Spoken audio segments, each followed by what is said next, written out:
Welcome back. This is Lecture 2 of Systems Design 522, Fundamentals of Artificial Intelligence, taught at the University of Waterloo in the fall of 2023. All right, and today we are going to be talking about regression. We're starting where we left off in the last class, which was the perceptron,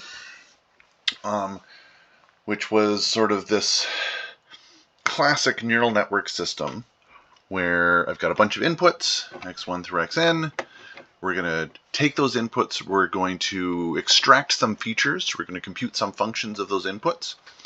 Those are going to be our set of features, and then our output is just going to be sort of a weighted sum of those features. If in the case of a perceptron, if that weighted sum is greater than 0, or greater than some threshold, then the output is a 1, otherwise it's a 0.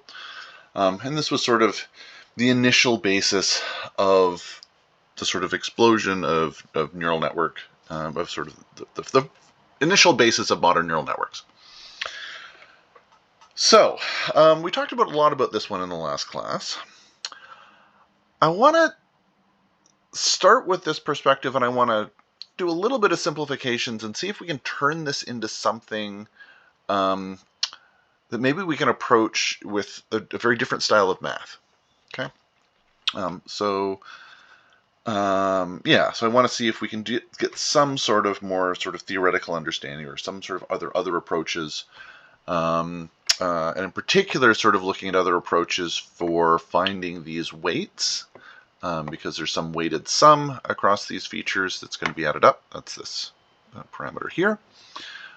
And with the perceptron, the emphasis was very much on this learning rule that can learn to sort of automatically set those weights for you. Okay. All right, so we're gonna be sort of investigating, are there other ways of setting these weights? Now, I'm going to simplify this math a little bit. So right now, this perceptron that we've been looking at has this sort of, well, if it's greater than theta, output something, or change it, output a 1, otherwise output a 0. That limits the outputs to being either 1 or 0, which sometimes is useful if we're doing classification, but sometimes we want the outputs of our networks to be numbers other than 1 or 0. So let's simplify this a little bit and just simply say, okay, forget the comparison, just output the number. Okay, instead of just outputting is the number greater or less than 0, just give me the number.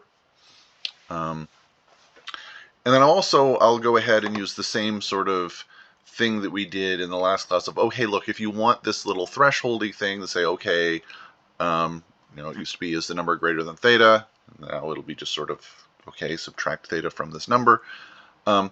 We can always do the trick that we talked about last class of, oh, hey, look, if one of these features is just the number 1 all the time, then I can, instead of calling this theta, I can call it a weight.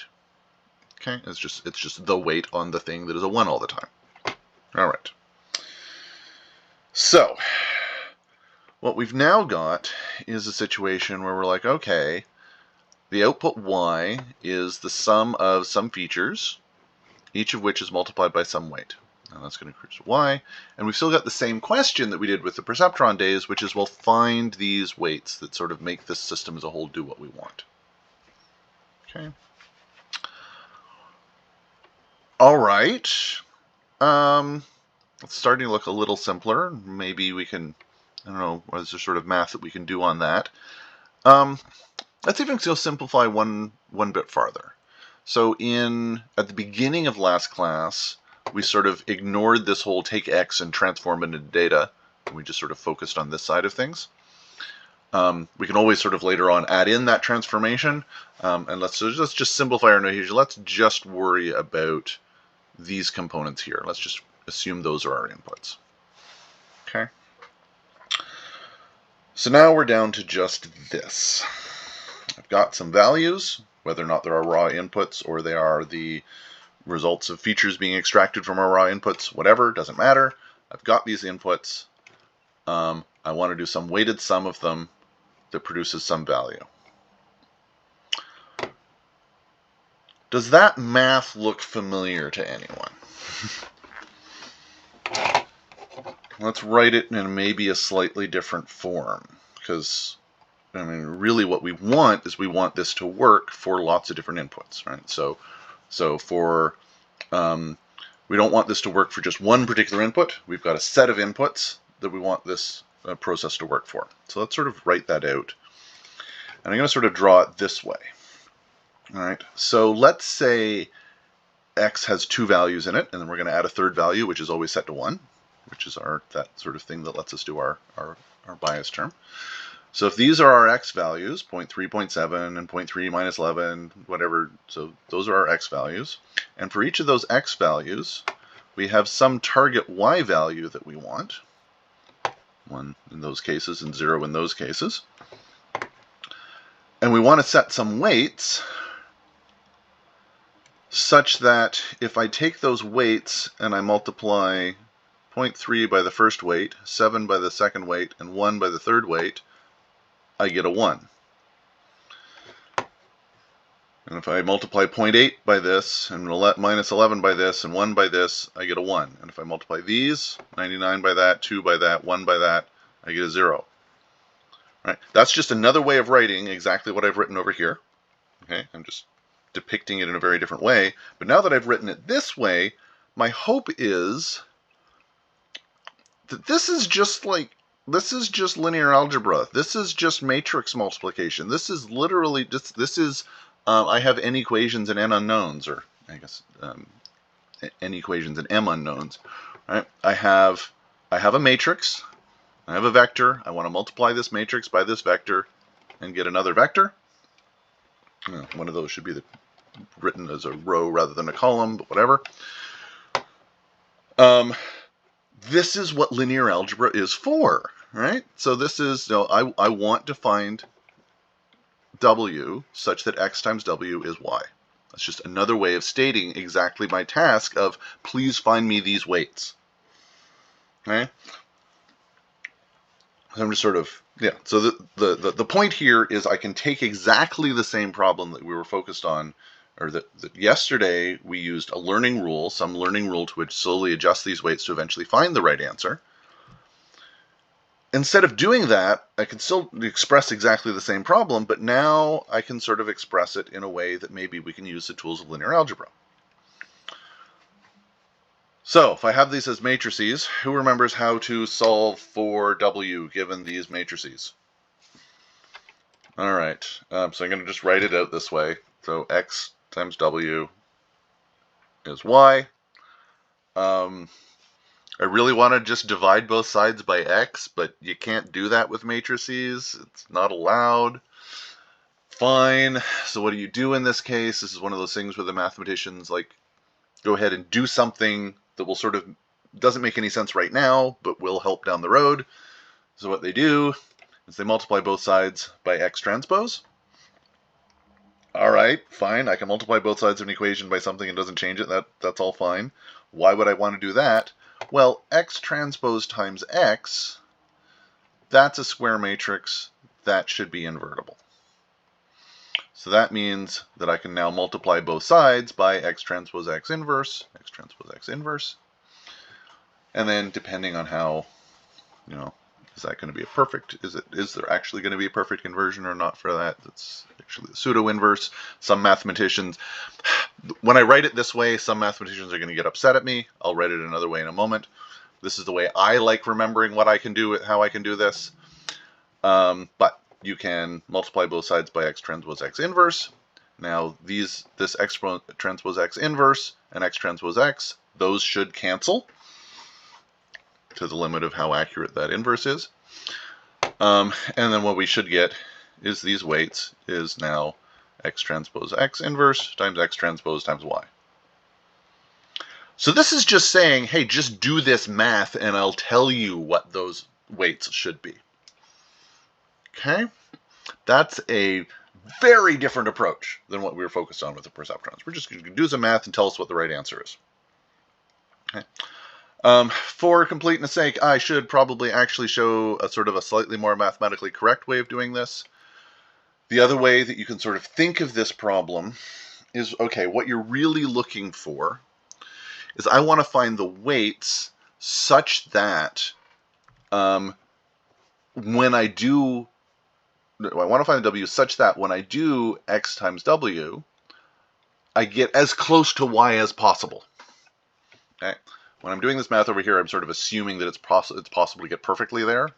That's not quite true.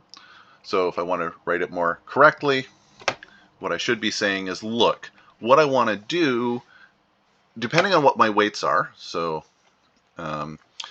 sorry, the subscript here, this is all of my different pieces of training data. Okay, so I might have, so I've got, sorry, in this case over here, I have 5 different pieces of training data.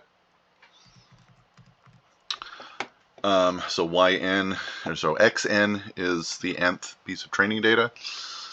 If I want to multiply that by the weights, it's xn times the weights, and we're being sort of really correct here and making sure that this is a transpose such that this is a row and this is a column, and that'll all multiply together nicely. And I want to know what the difference is between when I do this, when I do my x times my weight, and then yn, that's the target correct answer. That's the thing that I really want the answer to be. And so, but you know, it might not be exactly that right answer. So I'm going to subtract them. And then what I want to do is I want to say, well, I'd really like to make this error. This is sort of an error term, right? This is how different these two things. I want to make that error as small as possible, as close to 0 as possible. I don't want to make it as small as possible because then an error of negative infinity would be really good. No, okay, no. I want it to be close to 0. So I want it to be close to 0. One way I can do that is I can say, all right, well, let's just square this data. And that's sort of tradition to put a 1/2 out here because that'll help things in a moment. But what this is saying is let's add up the squared error of all of my different training examples, and we're going to call that my error. So E for error. So with a particular set of weights, I can compute how bad those sets of weights are. And what I'd really like to do is find the weights that minimize how bad this difference is between my target output and my actual output. Okay, so I have some math that says how bad I am. I'd like to minimize how bad I am. One way to find the minimum of a function, and sort of the standard way of finding the minimum of a function, is to take its derivative and find out where the derivative is equal to 0. Okay, so we take this derivative, take the derivative of this, the 2 is going to come down, cancel out with the 1/2, that's why we put the 1/2 there in the first place, fine. That's going to cancel out, I'm going to leave with one of these, times the derivative of what's in there, that's chain rule. So the derivative of the error, 2 comes down, cancels out, that's there, and then the derivative of the thing inside the parentheses with respect to w, which is what I'm taking, with what I'm doing the derivative with respect to, is just that. And I always get confused when taking derivatives across matrices about where the transposes go and what changes, and I mostly just copied that from people who have done this correctly. This is I know I really should get better at like remembering which way around matrices to go. I've never managed to do that. In any case, we get an expression, and we say, okay, when this is 0, that's going to be a place where the derivative is where the error is as small as possible. Okay, so I got to set that equal to 0. And then we're going to multiply this x, pull the x into the parentheses. Cool, I can write that out. That's a bit of a mess. All right. But now what I've got is okay, once I've got it in these terms, this is a sum of a bunch of vectors, this is a sum of a bunch of dot products between vectors, sum of a bunch of dot products between vectors. I can write it back as matrix notation. First rearrange a little bit. Apologize. First rearrange this over here. Now I'm going to rewrite it in matrix notation. Cool. And now this thing over here, I can invert and move to the other side. Cool. Basically, I'm just arguing that there's 2 different ways of getting to exactly that same result. All right. But the point of that second way that I sort of highlighted there is I want to is the math that we're doing for finding this. If it can't find exactly the perfect answer, what it's going to do is it's going to find the answer that has the smallest mean squared error in terms of how well my output actually matches my desired output. Okay. All right. So this gives us a nice new fancy new algorithm. We don't have to do this perceptron gradient descent or this sort of delta rule, this rule that we showed last time of, okay, I can just do some math and it tells me how to adjust the weights. I can just do some math and directly find the weights. And I can just apply it to exactly the same data that we looked at last class. I've made two slight changes to that data. So one of them is I want to be using this trick to find the bias as well. So I need to make sure that whatever this, when I generated this data that is two-dimensional, I add a third dimension that is all ones. So that way it has something that is going, it can learn a weight to multiply by the 1, and that's going to be that offset. That's going to be that, like that theta parameter. The other change that I made is instead of the outputs being 0 and 1, I made the outputs 1 and -1. I sort of just did that so that the dividing, like if I'm forced, if my targets are 1 and -1, then the place where I could, even if the values aren't exactly 1 and -1 on the outputs, I could do something like, okay, is it greater than 0 or less than 0? And use that as my decision criteria, even though the targets are 1 and -1. So if I do that, the data on the left, I just get this. Done, solved. Okay, and that's a line. It's always the same line. There's no randomness in this. It's always giving me the same answer. I can adjust where that line is. Like if I made my targets 1 and -2, I could move that line around a little bit. So I've got some freedom, like in where it can move. But other than that, it's just going to give me one answer because there is one best answer if your goal is do this math and have the output be as close as possible in terms of mean squared error to 1 and -1. There's just one best answer for that. Okay, that's a very different approach. Okay.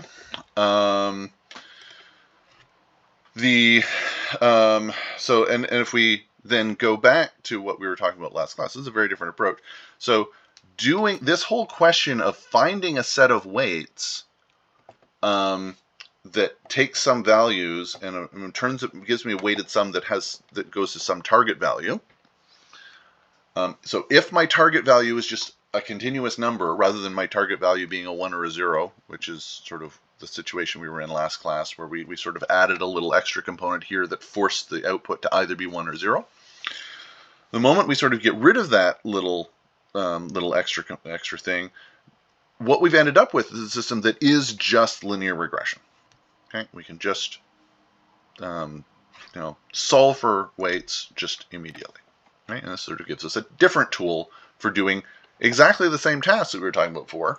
Finding weights that make sure that, we're still making a device where I feed in X and I get out Y, and I have some particular X's, and I have a bunch of data that says, oh, for these X's, I want these Y values, and I want a box that just does this for me. This is a different way of solving the problem, but it's structured very similarly, and it is just the same math that people use in lots of other places. It's just linear regression. Okay, can we go a little bit more complicated? Let's go back. So instead of the extreme simplification we ended up with, let's go back to just a slight simplification. We're still outputting Y, so we're still outputting a continuous value.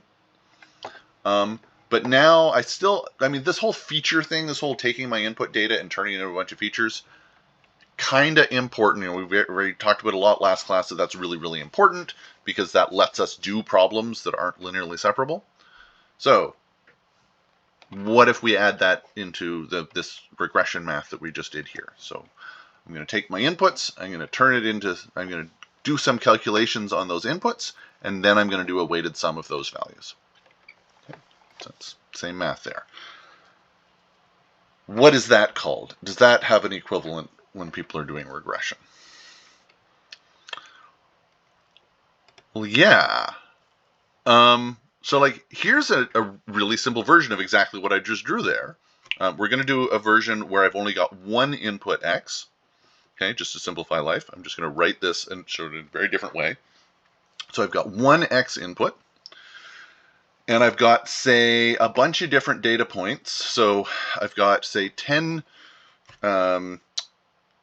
training examples. These are my blue dots. So for an x of 0, I want this value. For an x of, I don't know, what is this, 0.1, I want this, this, this. So the blue dots, those are the points that I would really like. How did I generate those points? So what I did for this particular data is I just drew a sine wave and then added a bit of random noise. Okay, so that's how I generated those blue dots. Okay. So this is some training data. This is a system where, okay, for this particular input, I want this particular output. For this input, I want that. For this input, I want this output. For this input, I want that output. For this input, I want that output. You know, it's the same sort of things that we've been doing already. The only weird thing is it's just a one-dimensional input instead of a two-dimensional input. How does, and one way that people go about doing this sort of task, if I gave that data, if I did the same thing that we're doing without these features, if we just use the raw data, okay, then what math I would be saying is, okay, I've got one input, xi, I'm going to do this sum. I guess I've got two inputs because I've got the actual input and then I've got the fake one input. So so I've got two x values. So I'm feeding in, if x is 0, sorry, for this data point here, what I'm feeding into my network is two values. I'm feeding in 0 and I'm feeding in 1. Because I always have this extra input that's always set to 1. Just because I want to write this as a sum rather than writing it as x times w plus theta. Right? That would be the other way I could write this. Instead, I'm going to write this as this sum. I'm going to say x1 times w1 plus x2 times w2, but x2 is always set to 1. Right? That's that sum. And then we know that this is going to be going to give us a line, because again, the same linear argument that we made in the last class, this thing's always going to produce a line. Here is that particular line. If we try to use the regression algorithm on this task, we get this particular line. Okay, because that's just, there's only two parameters to adjust. One of those parameters is going to tilt the line. One of those parameters is going to move the line up and down. Okay. And so that's the best job it can find to match these dots. But what if I want to do a better job of matching those dots? Well, the standard thing to do, if I want to put some features in here, instead of using the raw data, I want to put some features in here. What features should I use? I want to fit a bunch of dots on a curve. If I start phrasing it that way, you may have run into the idea of, well, okay, let's turn it into a set of polynomials. Let's take this curve and turn it into, instead of ax plus b, let's turn it into ax squared plus bx plus c, or let's turn it into ax cubed plus bx squared plus cx plus d. Right. So a standard thing that we can do is fit a curve by finding the best fitting polynomial, And that is the same thing as what we're doing here. The polynomials themselves are the features. All right. So instead of if my input was 0.3 originally, or I guess 0.3 comma 1, whatever. Right. Instead of fitting on this data, I'm going to transform this data. I'm going to extract features out of this data. Okay. And at any given point, I'm just feeding in this one value x. So these are sort of features that are computed based off this value. And the particular features, if I'm doing polynomial regression, the features that I'm picking out are x to the 0, x to the 1, x to the 2, x to the 3, x to the 4, and so on, however many things I'm going. There's a nice side effect here. X to the 0 is always 1, so we actually for free get our feature that is set always to 1. This one here, x to the 1, well, that's always just x, so that's just like keeping our initial feature, or keeping our raw data as one of our features. And then this is our first sort of new feature. Okay? And then we get a new feature, x cubed, x to the 4th, x to the 5th, and so on. Okay? So this is again, just sort of another way of saying this is what it means to be taking some data and computing features off of it. And one particular example would be, cool, let's compute x squared and x cubed and x to the 4th. Once we've got those features, now we're saying, okay, what weights should be put on those features such that the output, when we do these features times this, is what we want. So if for an input of 0.3, we wanted 1.3, I want to find the weights that will turn this into 1.3 and turn this into minus 0.7 or whatever the actual data is. Okay. All right, again, that's exactly this diagram. My only input is x1, and my features are x1 to the 0, x1 to the 1, x1 to the 2, x1 to the n. Right, and we can do the white sum. Okay. All right, so we can do that, and then again we can use the same math I was just showing to just solve for what those best weights are. If I use 2 features, as I said, I just get this line. So that's x to the 0 and x to the 1. If I use 5 features, x to the 0, x to the 1, x to the 2, x to the 3, and x to the 4. Oh, cool. All right, so now the output of my network. So this blue line is the output from my network. I've trained it only on the blue dots. And when I'm generating the blue line, I'm feeding in lots of other x values, things that it wasn't trained on. And we can see what it's doing. And you notice it's not perfectly hitting the blue dots, so it's not perfectly fitting the training data, but it's doing not a bad job of matching this curve.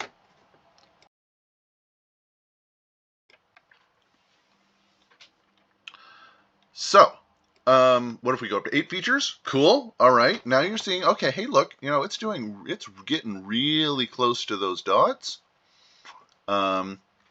Maybe that's what I want. Maybe in this particular case, if maybe the data that I have itself is noisy, and so really I'd prefer it to fit that underlying curve, but whatever. I mean, that's sort of a question of whether or not your data is noisy. But in any case, with more features, you can see it's doing a better job of hitting those points that it was trained on. And then if we go with even more features, okay, it's perfectly hitting those dots. Like it is absolutely perfectly hitting those training data points. But something weird has started happening here. Right? Something feels very wrong about this generalization. Right? Right, just now, so it does a perfectly good job of when I feed in 0.9, I get this value out. When I feed in 1, I get this value out. But if I feed in 0.95, I get some wildly weird value. Now that feeling that that's wrong is something that we should examine a little bit.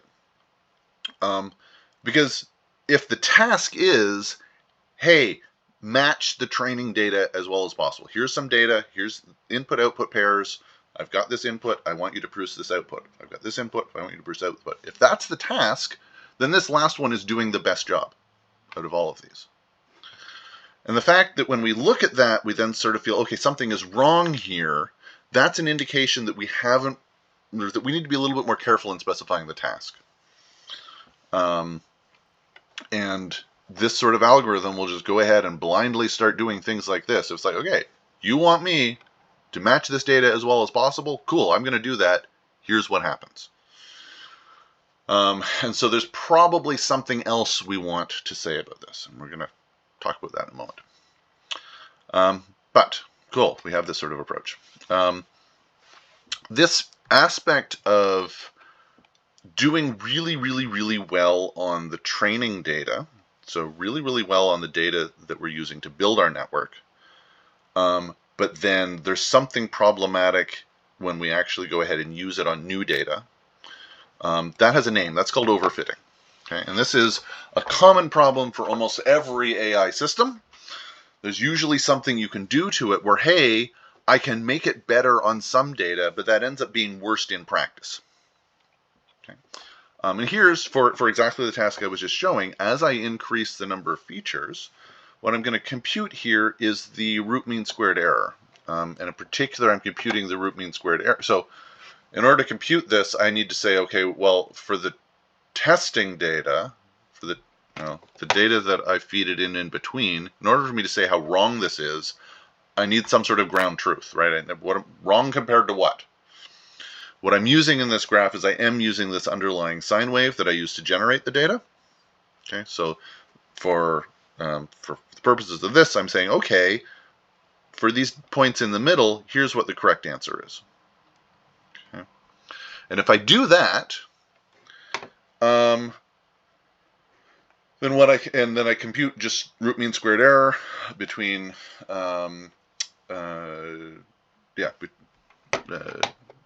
between what it's outputting and what it should output. We get this sort of curve, and this is sort of like a really, really common structure that you'll sort of see. So the blue line is the training. So as I, if I have a very small number of features, it just does a horrible, horrible job. It's just not doing well at all, huge amount of error. And then as I increase the number of features, it gets better and better. Okay. And as I keep increasing, and this is better and better on the training data. So again, the training data are these blue dots. Okay.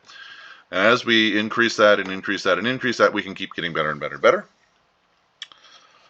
And if that's all I looked at, then I would just simply say, cool, all right, use as many features as you can, that'll do the best job.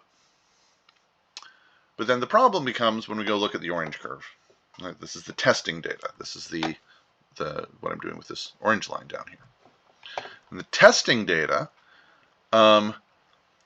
normally what will end up happening is your testing data is sort of, it's always just a little bit worse than your training data in any case, right? Fine, sometimes the other way around, but most of the time your testing data, especially once the system actually starts performing vaguely well, your training data or your testing data is always going to be worse than your training data because it hasn't been exposed to the testing data. So of course it's going to be better at the training data than the testing data. And then as we sort of add more features and add more features, it's like, okay, everything's getting better, everything's getting better. You get this nice little plateau here where you're like, all right, I'm adding more features. My training data is getting better. My testing is sort of flatlined. Right? And then you tend to hit this point where the training's, it starts getting really good at the data it's trained on, but then bad, you start getting exponentially bad or just horrible on the testing data. Okay. This is just a phenomenon that just seems to happen for a huge variety of, hey, here's something I can change about my AI system that should make it better on the data it's been exposed to, but then ends up causing other problems. All right. So that phenomenon is there. That's worth spending a little bit more time on. And actually, this whole process that I just described here is worth spending a little bit more time on, because I've sort of introduced this idea of training data and testing data, which is an incredibly common thing in almost all AI systems. And the way I presented it here, hold on a second. How do I get in practice? How do I get this testing data? Because it seems like from this graph, understanding what's happening on your testing situation seems really important. Okay. So what are we, but where do we get this guy? Because if all I have, when I'm building my model, all I have are these points of how for this input there should be this output, for this input there should be this output, for this input should be this output. I don't have this sort of ideal sort of, well, what would the output, should the output ideally be for every single possible input? No, I don't have that. I can't do that sort of training.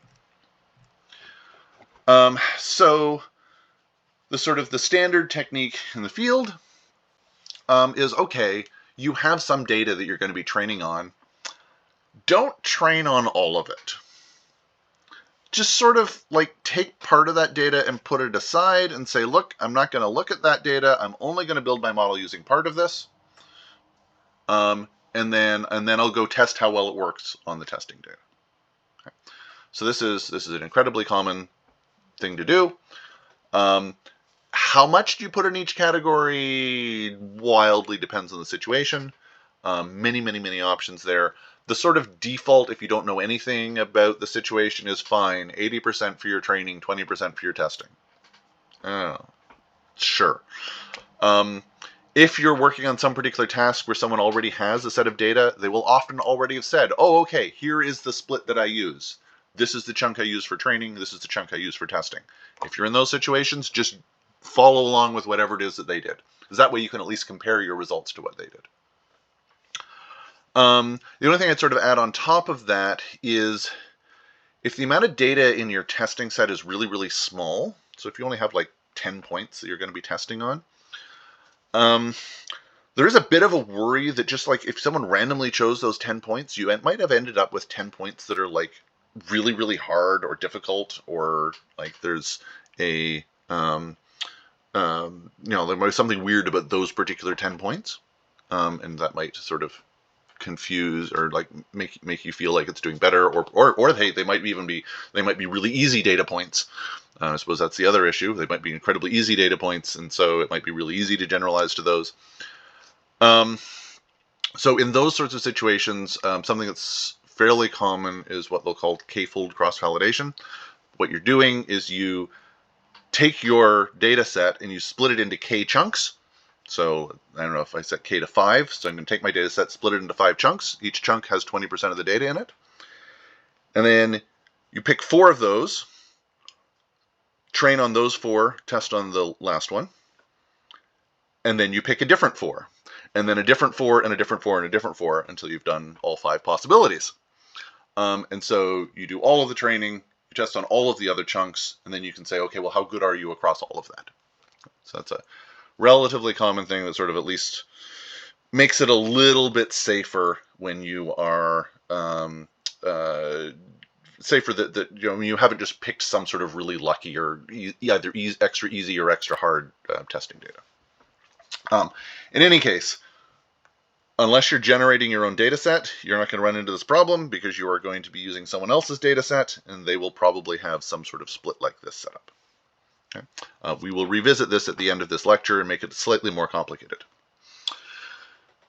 Okay, fine. All right, back to this overfitting problem. There's another way of dealing with this overfitting problem, and that is throw more data at it. So, for example, on the left, I've got 10 features I've got 10 features in the system, and I'm training on these 10 data points. If I still had 10 features on the system, but I trained on 100 data points, ooh, that's much nicer. All right, same system, I'm just training it on more data. Okay. Again, that tends to be just unsurprising. If I have more data to train on, I'm going to do a better job. So that's handy. But we're going to go a slightly step farther here, because what I want to do is I want to say, all right, is there so like for these two systems, once I've finished training, the only thing that exists in the model is we've just got a set of weights, right? After, once we've trained the system, I don't need the training data anymore. The only thing this system has in it, I'm just using the training data to set those weights. Once I've set those weights, I don't need the training data anymore. All I've got is the weights. Could we look at the weights themselves and see, is there something about the weights that sort of might conform to our intuitions of, hey, look, there's something wrong about the data on the left, or the solution that's giving on the left, and there's something a little bit better to the solution on the right. And if we do look at those weights, one sort of fairly common consistent pattern that seems to work across lots and lots of different AI algorithms is these things that look like bad solutions, or things that sort of we intuitively look at and say, hold on, there's something wrong there, tend to have very high magnitude weights. You can just see like these numbers over here are bigger than those numbers over here, and that's the actual weights. And this is sort of an interesting simple heuristic. And what this is doing is this is us, if we want this as a heuristic, if we want to come in and say, hold on a second, we don't want to just have it fit the data. We also want it to fit the data and have low magnitude values. And that might be a way of expressing our intuitions that there's something wrong about this over here and something right about this over here. We've got these nice smooth data. This is us bringing in some external knowledge into the system. If that intuition is right, I mean, I don't know, depending on what it is that we're doing with this model, maybe this thing on the left is a good idea. That'd be probably a pretty rare situation, but maybe. In lots of situations of real world data, things are kind of smooth.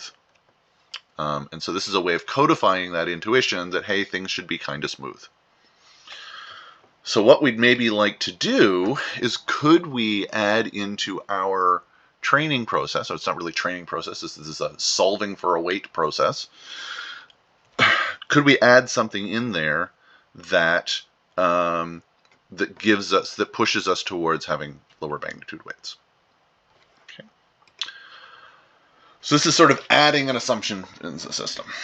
And one way we could write that is just say, okay, whatever the features are, we don't want the weights on the features to be huge.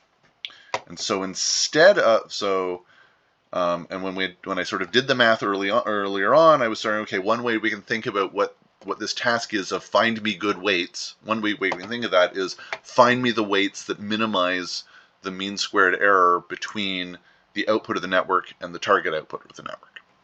Right? That's what this math says. But if I also wanted to say, hey, do that and keep the weights small,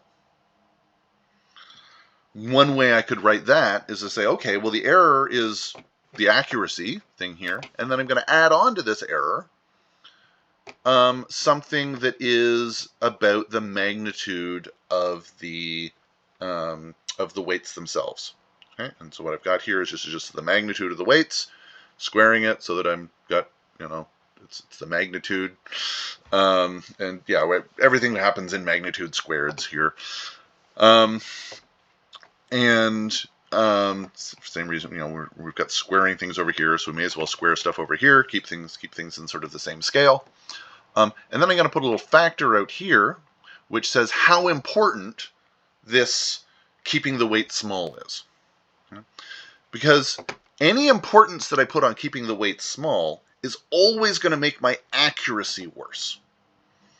All right? Instead of finding, because by definition up here we're finding the weights that give you the best accuracy. So any other weight that it ever possibly gives us is going to give us less accuracy than the best one.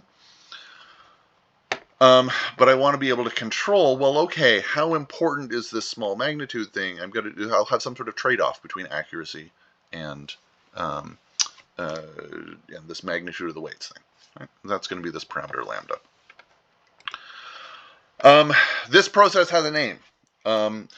So this idea, this general idea of I'm going to add something to my system that makes the accuracy worse, but the reason I'm adding it is to improve generalization ability. So I'm going to improve how well it works on my training data, even though the only thing I'm working on is my testing data.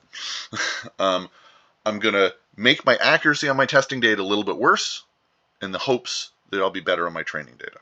Okay? And the particular technique that I just described here is sort of the most common approach to doing this. We're taking, so I'm just writing this over again. This is our old error term. This is our new error term. And if you then go ahead and do the wacky math that I'm not going to go through the proofs. The old way, so our weights finding our weights turned out into be this thing. It turns out that if you want this sort of, keep the magnitude small, the only thing I have to do is add lambda onto the diagonal. So lambda to I is the identity matrix. So lambda times I, that's just a matrix that is all zeros except for lambda on the diagonal. And I'm just going to add that onto this matrix before I take the inverse. It's unreasonably nice that the math works out to be something like that. This is probably why we end up using this form of regularization all the time. It's also worth pointing out that that another way to think of this same thing. So this idea of adding a penalty. So basically, there's three things that are equivalent: adding a penalty onto my error. Terminology, and we'll run into this terminology later. This error function is also sometimes called a loss function. But adding a penalty onto this error or loss function that penalizes having large weights, and write it in that form, that's exactly the same as adding lambda onto the diagonal of this particular matrix before I invert it, which in turn is also exactly the same as adding Gaussian noise onto my f values. So if I took these f values and just added Gaussian noise on them with a variance lambda, that would also give me exactly the same results. So it's kind of interesting. Those three things are mathematically equivalent, and the math works out really nicely. So this ends up being a really common form of regularization that people use a lot because it's somewhat understandable and easy to sort of add in lots of situations. Cool. All right. So what's this do? Well, so here's my situation where I had 10 features and I didn't have this regularization. This is what I did before. And now I'm going to add in a lambda of 1 times 10 to the negative 7. So that's 0.00001. Tiny little penalty on there. And now the blue curve looks really good. So same number of features. I'm just telling the algorithm that is finding my weights, don't have ridiculously large ones. Okay. Cool. How well does, how do I pick this number, of course, is now a new process. How do I pick this number 10 to the negative 7? Well, let's sort of try different values. And again, you will pretty much always, if you try this on any data set, you will get a curve that looks kind of like this. Okay, so again, the blue is the training data. And what this is saying, so no regularization at all is all the way over here on the left. I mean, it would be infinitely far to the left to say no regularization, but here's pretty much no regularization. This is the problem we were seeing before. With no regularization, hey, it matches our training data wonderfully, does a horrible job on the testing data. I slowly increase the regularization, nothing's happening, nothing's happening, nothing's happening. And all of a sudden you hit this point where it goes, okay, I'm worse on the training data, but I am way better on the testing data. And then what will generally happen is there'll be this sort of long phase where you're like, okay, I'm gradually getting a little bit worse on the training data, and maybe a little bit worse on the testing data as well, but really not much. It's sort of flat plateau. And then there will be some point where you're like, oh, I've added too much regularization, and just everything goes really badly at this point. Okay, both your training and your testing data just get really bad. It's just spending all its time saying, all right, no, I'm not allowing weights to be large at all, even if they would really help my task. Okay. Cool. All right. So, handy little trick. So we have this standard thing we can do, regularization. This sort of gives us a slightly more flexible way of finding these weights by just using this invert a matrix and solve for the right weights trick. Of course, I have just sort of avoided the whole question of where do you get, what features should you use? And indeed, that was sort of like the same problem we had last class as well. This is going to be, arguably, this is the problem of all of AI. Where do we get our features? What features should we use? Certainly in this particular case, there's tons of things you could use other than polynomials. I could use Gaussians, I could use Fourier, so sines and cosines. There's tons of different functions that people use for doing curve fitting. And if you know a little bit about what your data looks like, then you might be able to choose some over the other. But a fairly open question in a lot of cases. And then we also have this question, of course, is okay, everything I just talked about, yeah, will generalize up to more dimensions. I mean, you can do curve fitting in more than one dimension. But it gets really nasty in more than one dimension, and part of that problem is the cursive dimensionality issue. So like in one dimension, if I want to use polynomials and I just want 3, or I guess 4, I've got fine x to the 0, x to the 1, x to the 2, and x to the 3, fine. If those would be my basic polynomials, my first few polynomials in one dimension. If I have 2 inputs and I want to do a similar sort of set of polynomials, then it would be, all right, so I've got x1 and x2, fine. I've got x1 squared and x2 squared, fine. Oh, but I also have x1 times x2. Okay, and then I've got x3 or x1 cubed, fine, and I've got x2 cubed. Oh, but then I also have x1 squared x2 times x2, and I've got x1 times x2 squared. All of those polynomials start existing, and this just sort of explodes with more and more dimensions. And so again, we sort of instantly hit this problem of where are we going to get our features from? We've got a nicer sort of mathematical formulation, or we've got a different mathematical formulation of the task of finding weights, but we still have this fundamental problem about what functions should we use, what features should we use. So we have not addressed that problem at all. But there is something more that we can say about this question of choosing numbers of features and regularization, because we've depicted these graphs, and I'm like, oh, cool, this sort of data lets us know, okay, how many features should we choose, and how much regularization should we apply if we're using these techniques. That's great. But we got to be a little bit careful here. Because if what I do in practice is say, okay, I've got some data, I'm going to split it into training and testing. I'm going to go ahead and do my training, and then I'm going to adjust my number of features in order to find this nice little flat spot, and I can adjust my regularization to find this little flat spot. Problem is, when I'm doing that process, I'm already looking at my testing data. And so it's a little bit cheating to say, oh, here's how good my model is, and I only used the training data. No, you didn't. In order to pick your number of features and your regularization, you ended up using the testing data. And so that testing data is not, it's not totally novel, right? You're still sneaking in knowledge from that testing data. And so to address this problem, it's now sort of pretty common to say, okay, no, I need 3 data sets. I need a training data set, a validation data set, and a testing data set. Okay, and so what we'll often do, and so basically the testing does actually get left alone. We don't touch it at all, and then but then we use the validation data set in order to try to figure out what we should set these parameters to. And maybe you'll do something like 60%, 20%, 20%, or 80%, 10%, 10%, depending on the data set. Again, there will be some standard for whatever data set you're using, or take whatever your data set calls training and split it yourself between actual training and validation.